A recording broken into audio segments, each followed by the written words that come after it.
Gracias por continuar con nosotros en un episodio más de Hablemos de Pensiones, Bienestar y algo más.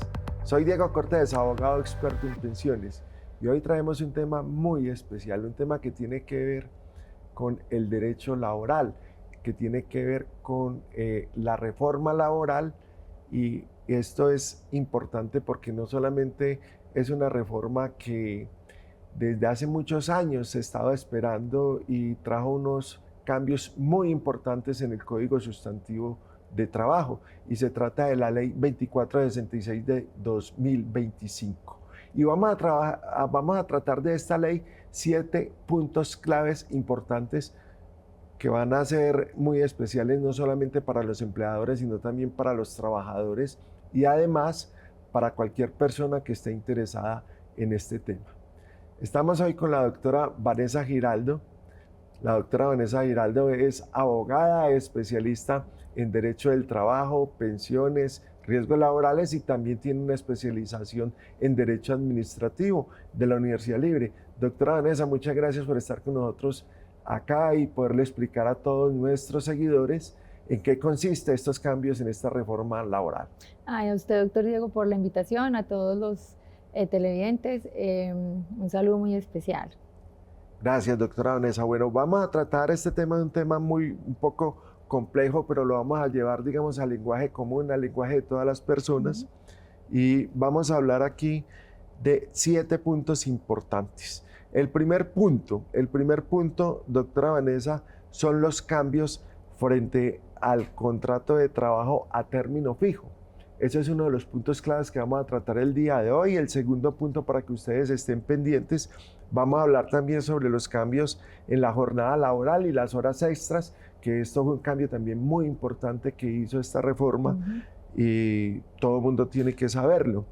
El punto clave tercero sería el contrato de trabajo por duración de obra o labor determinada. Este es un contrato que se utiliza mucho y sobre todo en aquellas personas que no tienen un vínculo laboral estable.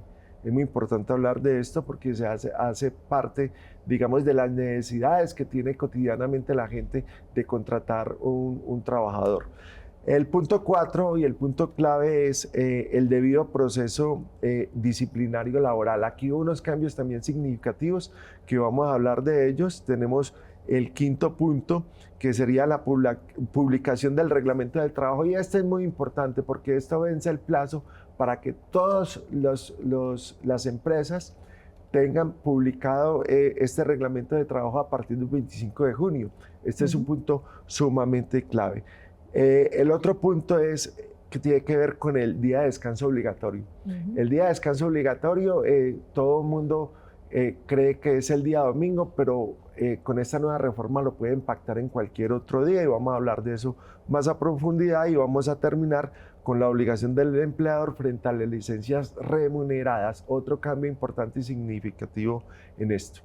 Los quiero invitar a todos ustedes a que nos sigan a través de nuestras redes sociales, diegocortespensiones.com, en Instagram, en YouTube, en Facebook, y ahí podrán tener este contenido, y los invito también para que lo compartan con otras personas. Soy Diego Cortés, abogado experto en pensiones, y ya venimos con más en Hablemos de Pensiones, Bienestar y algo más. La reforma laboral que se estableció bajo la Ley 2466 del año 2025, que comenzó a regir desde el año pasado de manera, digamos, paulatina, se va a ir insertando o se va a ir reglamentando, y que las empresas poco a poco tienen que ir introduciendo estos cambios de la reforma laboral. El primer punto, doctora Vanessa, el primer punto clave de esta reforma son los cambios frente al contrato de trabajo a término fijo. Bueno, expliquemos un poco en qué consiste el contrato de trabajo a término fijo y cuáles van a ser estos cambios. Sí, doctor. Frente al contrato de trabajo a término fijo, pues siempre hemos tenido conocimiento de que un empleador puede contratar a un trabajador bajo la modalidad de un contrato a término fijo un año. Y ese contrato a término fijo un año, normalmente si el trabajador duraba mucho tiempo en la empresa o con su empleador, pues se podía prorrogar las veces que quisieran, o sea, no había un límite de prórroga. Esta reforma trajo... Pero ahí es cuando hablábamos que si un contrato pasaba de 4 años se convertía en contrato de realidad.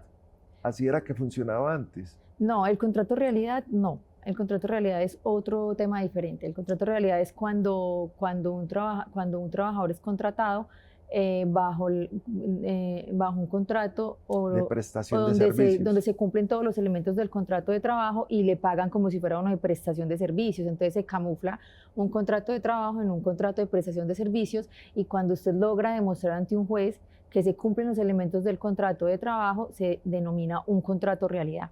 Pero es un tema diferente al tema del cambio que trajo la reforma laboral frente al término de los contratos de trabajo. Que casi siempre se hace a un año. Casi siempre se hace un año. Y la norma siempre dio la facultad de que el empleador pudiera prorrogar ese contrato por las veces que quisiera. O sea, no había un límite de prórrogas. La reforma laboral ahora trajo, con la ley 2466, el que ya no es permitido, la ley ya no permite que un contrato de trabajo a término fijo un año se pueda prorrogar por más de 4 periodos. Quiere decir que si yo inicio un contrato de trabajo con un empleador ahora, con un trabajador ahora, perdón, solamente puedo tenerlo bajo la modalidad del contrato a término fijo un año por 4 periodos, o sea, por 4 años. A mí no me puede durar un trabajador más de 4 años con un contrato de trabajo a término fijo. ¿Y qué pasa cuando pasan esos 4 años? ¿Qué cambios tiene que haber? El contrato automáticamente se convierte a un contrato de trabajo a término indefinido. Es perfecto, entonces cambiamos de término fijo a término indefinido. Exacto. Cuando pasan esos 4 años, no puede superar los 4 años. ¿Qué pasa cuando esos contratos son inferiores a un año? Cuando el contrato de trabajo a término fijo inicia como inferior a un año, pues hay que esperar que se cumplan las prórrogas que indica la ley, porque la ley, el Código Sustantivo de Trabajo, sí ha especificado siempre que los contratos de trabajo a término fijo inferior a un año no se pueden prorrogar por más de 4 periodos, el primer periodo y 3 prórrogas, porque como bien se sabe, una vez se cumpla la tercera prórroga, el contrato de trabajo a término fijo inferior a un año, pues pasaba a ser automáticamente a un contrato a término fijo a un año. Entonces, el término de ese tiempo que haya transcurrido de la vigencia del contrato inferior a un año se suma a esos 4 años, o sea que no puede superar 4 años, así se convierta a un año posteriormente. No sé si me escuché queda muy demasiado claro, doctora Vanessa, muy bien, porque entonces un contrato a término fijo se convierte en un contrato, digamos, ya a término indefinido, si va a superar los 4 años. Es decir, no puede superar los 4 años, se puede prorrogar cada año hasta 4 años. A partir de ahí, si la persona va a seguir vinculada, tiene que ser a término indefinido, y así lo estableció la ley. Este es uno de los cambios muy importantes. Bueno, vamos a otro punto también muy especial. Una aclaracioncita del anterior que es importantísimo indicarlo, y es que la aplicación de ese cambio se da a partir del 25 de junio del año 2025, no es retroactivo. Quiere decir que son los contratos, los que ya tenían trabajadores vigentes para el 25 de junio de 2025, aplica de ahí en adelante los 4 años. Todas las empresas deben tener a partir del 25 de junio del 2025 los contratos a término definido a un año, y a partir de ahí se empieza a contar las prórrogas hasta los 4 años siguientes. O sea que un contrato que se haya hecho a partir de esa fecha, en los 4 años siguientes, a partir de julio del 2025, pues van a tener que convertirse en contratos a término indefinido si pasan estos 4 años. Sí, o sea, los 4 años los contamos a partir de junio del 2025, independientemente de que el trabajador ya llevara 1, 2, 3 años antes. Quiere decir que ya está vigente entonces esta norma y este punto nuevo. Bueno, doctora, pasemos al segundo punto. El segundo punto también es muy importante y es muy necesario. Sobre todo esto, hay mucha duda de los trabajadores frente a sus jornadas de trabajo laboral, ¿cierto? A sus jornadas laborales de trabajo y lo que tiene que ver con las horas extras. ¿Cuáles fueron los cambios que introdujo esta reforma frente a esta situación? Bueno, yo creo que en este punto es importante recalcar unos cambios que hemos venido teniendo desde el año 2023, y es la reducción de la jornada laboral semanal. Pero esa reducción de esa jornada laboral no se introdujo a través de esta ley 2466, sino de una anterior.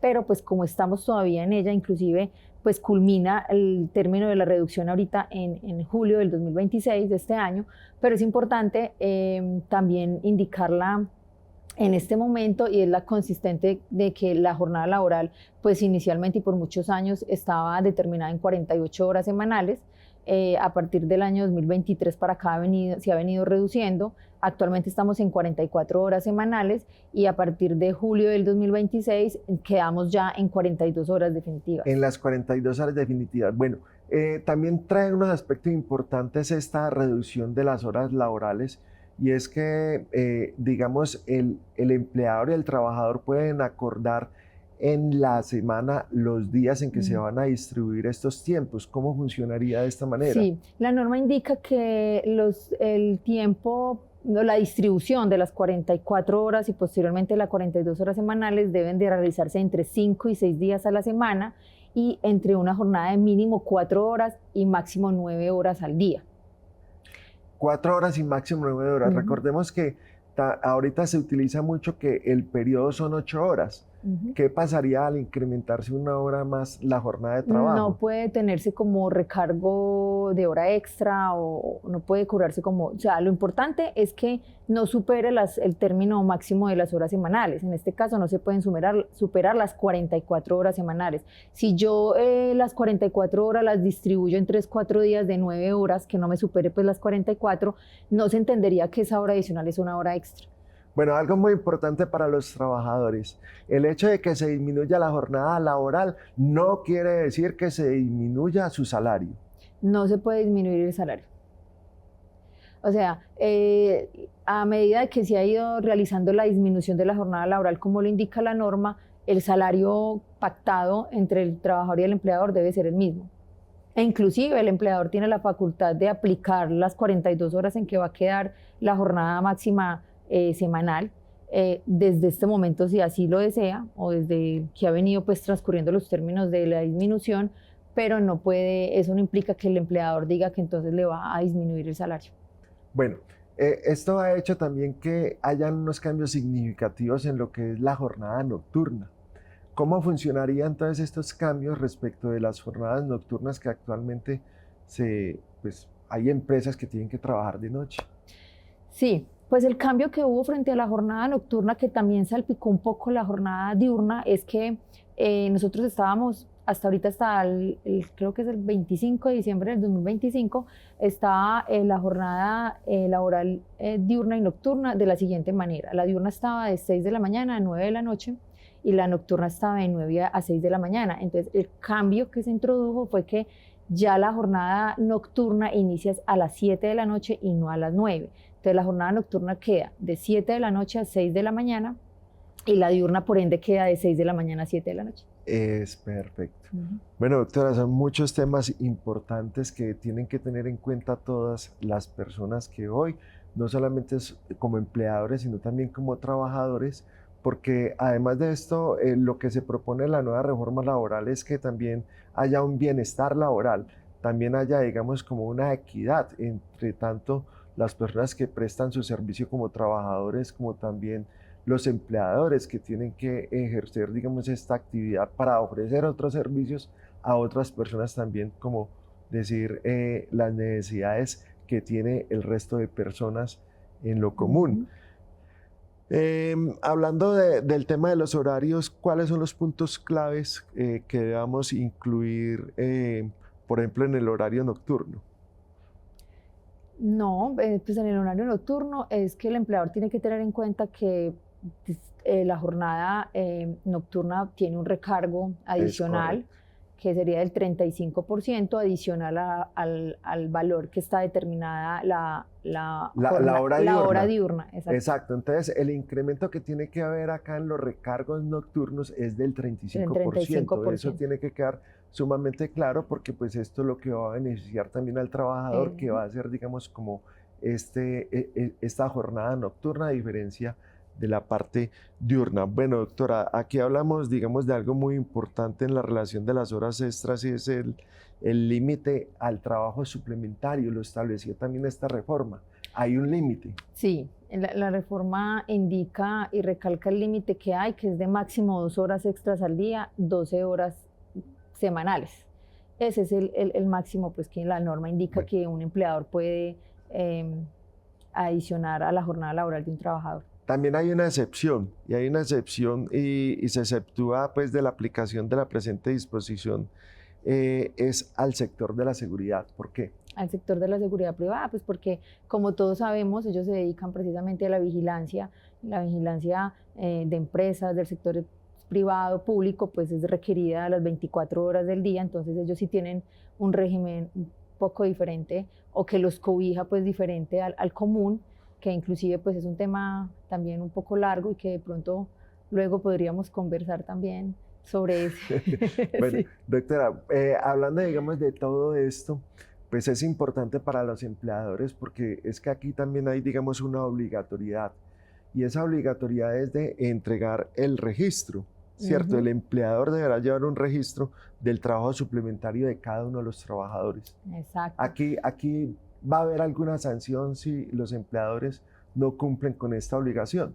Sí, pues realmente la obligación ha existido siempre. Lo que pasa es que los empleadores no lo hacen. Entonces lo que hizo esta reforma fue venir como a recalcar también ese punto y decirle al empleador, si un trabajador le solicita a usted la relación detallada de las horas extras que trabaja mes a mes, usted está en la obligación de entregarle ese reporte, indicando la identificación del trabajador, indicando las horas laboradas extras, si fueron diurnas o nocturnas, qué actividades desarrolló. Inclusive la norma indica que el empleador está obligado a entregarle ese reporte de ese trabajo, de esas horas extras al trabajador con el soporte de que se realizó el pago de dichas horas extras. Y en caso de que un empleador no entregue dicha relación, puede ser objeto de una sanción por parte del ministerio que consiste en que se le prohíban por el término de 6 meses poder realizar trabajos suplementarios o recargo de horas extras a sus trabajadores. Y este requerimiento indica también la norma que no solamente están obligados a entregarlo cuando lo solicite un trabajador, sino cuando lo solicita también una autoridad competente. Bueno, hay una nota muy importante y me voy a atrever a leerla y es que, ojo, porque no se requiere permiso del Ministerio de Trabajo para elaborar horas extras. Sin embargo, cuando se demuestra que el empleador no remunera a sus trabajadores en el tiempo suplementario, el ministerio podrá imponer como sanción que a dicho empleador se le suspenda la facultad de autorizar que se trabaje tiempo suplementario por el término de 6 meses sin perjuicio de las otras sanciones que disponga la ley. Así es. Lo que pasa es que hay muchos empleadores y eso es un motivo de consulta muy frecuente para nosotros como abogados en esta área y es que los ponen a trabajar muchas horas extras y más y se está viendo mucho más ahora inclusive con la disminución de la jornada laboral porque hay empleadores que no están aplicando inclusive la disminución del gradual que se ha venido dando de la jornada laboral semanal, lo siguen poniendo a trabajar las 48 horas o inclusive más y no se las pagan. Bueno, Entonces, son muchos los cambios que se han introducido en esta reforma laboral, doctora, y vamos aquí a explicar brevemente otro de los cambios importantes que tiene que ver con la recarga por dominicales y festivos. ¿Cómo podemos explicar brevemente esta situación? es que hasta el año 2025 estábamos con un porcentaje determinado para el recargo dominical y festivos en un 75%. Ese aumento se empezó a dar y se va a seguir dando gradualmente desde julio del 2025. Actualmente estamos en un 80%. A partir de julio de este año 2026 vamos a subir a un 90% y en el 2027 vamos a quedar en un 100% sobre el recargo dominical y festivo. Ese es el cambio que trajo la reforma frente a ese aspecto. Bueno, son muchos los cambios que trae esta reforma, pero también muy importantes, además, porque, como hemos dicho, estamos próximos a que ya empiece a regir definitivamente y empiece a regir también no solamente la nueva jornada laboral que va a ser de 42 horas, que esto es muy importante, un cambio muy significativo porque pues se han rebajado 6 horas de la jornada laboral que le va a dar a las personas más tiempo para que puedan, digamos, a tener más bienestar en sus vidas. Es muy importante todo esto. Bueno, vamos a tratar este tema, doctora, a seguir con estos puntos porque pues está muy extenso y vamos a invitar a todos nuestros seguidores a un nuevo episodio porque vamos a continuar con este tema y vamos a seguir hablando de estos puntos tan importantes que son de total necesidad, no solamente para los trabajadores que los conozcan, sino también para todos los empleadores. Hay muchas empresas que si no tienen, digamos, estos cambios, pueden tener problemas con el Ministerio del Trabajo. Estamos invitando a que todas las personas que tengan cualquier situación como esta, empleadores, trabajadores que tengan dudas, pues se contacten con nosotros. A través de la doctora Vanessa podemos ayudarlos para que ustedes en sus empresas tengan estos reglamentos bien al día, puedan cumplir con todas las obligaciones laborales frente a sus trabajadores y que los trabajadores también puedan exigirle a sus empleadores todos sus derechos como lo ha establecido esta nueva reforma. Doctora Vanessa, vamos a hacer otro episodio y le agradezco mucho el día de hoy por su compañía. Muchas gracias por acompañarnos. No, doctora, a usted por la invitación. Muchas gracias. A ustedes les recuerdo que estamos en este espacio de Hablemos de Pensiones, Bienestar y algo más, donde no solamente vamos a hablar de pensiones, sino de todos los temas legales de interés para todas las personas. Yo soy Diego Cortés, abogado experto en pensiones. Los invito a que nos sigan a través de nuestras redes sociales, diegocortespensiones.com, en YouTube, en Facebook, en Instagram, y estén enterados de todas las situaciones más importantes que tratamos aquí en este espacio de Hablemos de Pensiones, Bienestar y algo más. Muchas gracias por acompañarnos. Los esperamos en el siguiente episodio donde continuaremos hablando de este tema tan importante como es la reforma laboral en Colombia. Gracias.